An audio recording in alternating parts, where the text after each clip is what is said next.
Jammalamadugu YCP మాజీ MLA Sudheer Reddy 2024 ఎన్నికల్లో ఓటమి అనంతరం పార్టీకి దూరంగా ఉంటున్నారని వార్తలు వస్తున్నాయి.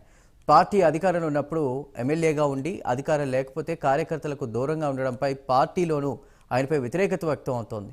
దీంతో జగన్ వైసీపీ రాయలసీమ రీజనల్ కోఆర్డినేటర్గా రామసుబ్బారెడ్డికే జమ్మలమడుగు బాధ్యతలు అప్పగించారు. దీంతో ఇక రాజకీయాలకు స్వస్తి పలికి హైదరాబాద్లో డాక్టర్గా సెటిల్ అయ్యేందుకు సుధీర్ రెడ్డి ప్లాన్ చేస్తున్నట్లు తెలుస్తోంది.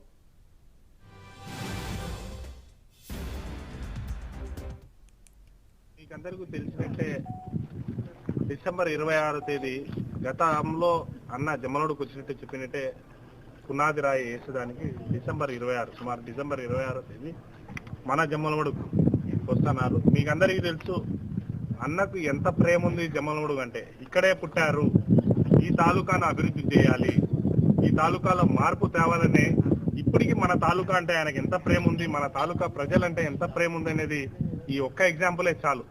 ఎవరెవరు చాలా మంది అపోహలు తెచ్చి అక్కడికి పోతుంది ఇక్కడికి పోతుందని అవన్నీ రాంగ్ న్యూస్. జమ్మలమడుగులోనే స్టీల్ ప్లాంట్. మీకు అందరికీ తెలుసు, మేము ఎప్పుడు తెలుగుదేశం వాళ్ళు ఎప్పుడు కామెంట్ చేసి మేము అది మర్చిపోతాం ఇది మర్చిపోతాం కాదు. జగన్ అన్న మాట చెప్పినాడంటే మాట పైన కట్టుబడి ఉంటాడు. అదే కాకోకుండా ఈ పొద్దు బ్రహ్మణి, పాత బ్రహ్మణి కాదు కొత్త బ్రహ్మణిలో మనకు ల్యాండ్ అలొకేషన్ కానీ కలెక్టర్ గారికి ఒకటే వాళ్ళు ఆదేశించారు, ల్యాండ్ అలొకేషన్